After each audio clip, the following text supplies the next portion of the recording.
Hello everyone, আসসালামু আলাইকুম। আজ আমি রাঁধুনি হালিম মিক্স রান্না করব। সেজন্য এখানে আমি রাঁধুনি হালিম মিক্স একটা প্যাকেট নিয়েছি। একটার ভিতরে হয়েছে চাউল ডালের গুঁড়ো, আর একটার ভিতরে হয়েছে হালিম মিক্সের মশলা। একটা বাটিতে সবগুলো ঢেলে দিলাম। আমি 2 কাপ পরিমাণ পানি বাটির ভিতর ঢেলে দিলাম। সাথে সাথে নাড়াচাড়া দিতে হবে, না হলে জমাট খেয়ে যেতে পারে।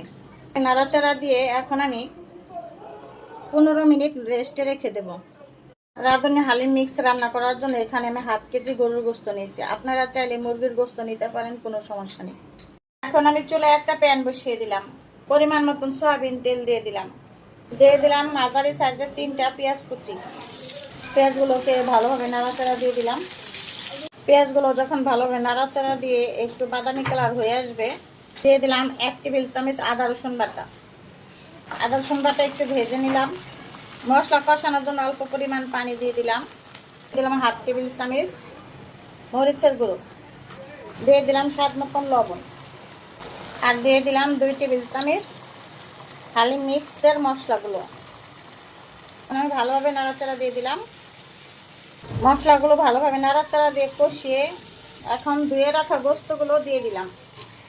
গোস্তগুলো দিয়ে ভালোভাবে নাড়াচাড়া দিয়ে দিলাম। এখন আমি গরুর গোস্তগুলোকে বারবার নাড়াচাড়া দিয়ে দিলাম। যেহেতু গরুর গোস্ত সেদ্ধ হতে একটু সময় লাগবে, সেজন্য এখানে অল্প পরিমাণ পানি দিয়ে দিলাম।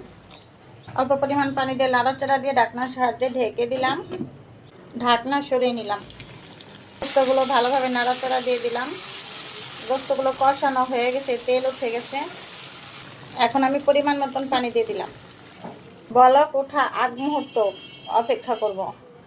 যখনই পানিগুলো ফুটে আসবে তখন চাল ডালের রেডি মিক্স আস্তে আস্তে ঢেলে দেব। ঢেলে ভালোভাবে নাড়াচাড়া দিয়ে দেব। 5-7 মিনিট আমি কিভাবে নাড়াচাড়া দিয়ে, এই সময় চুলার আঁচ মিডিয়াম আছে, একদম লো হিটে রাখতে হবে, আর বারবার নাড়াচাড়া দিতে হবে যেন নিচে লেগে না যায়। এখন আমি ঢাকনার সাহায্যে ঢেকে দিলাম।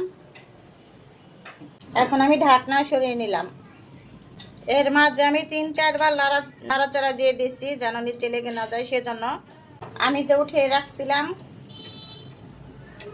1 টেবিল চামচ হালিম রেডি মিক্স সরিয়ে দিলাম।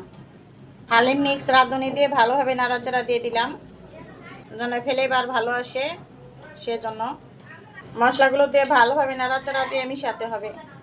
আমার রাঁধুনি হালিম মিক্স রান্না হয়ে গেছে। এখন আমি বাগার দিয়ে নেব। এখন আমি চুলায় প্যান বসিয়ে দিলাম। পরিমাণ মতন সয়াবিন তেল দিয়ে দিলাম।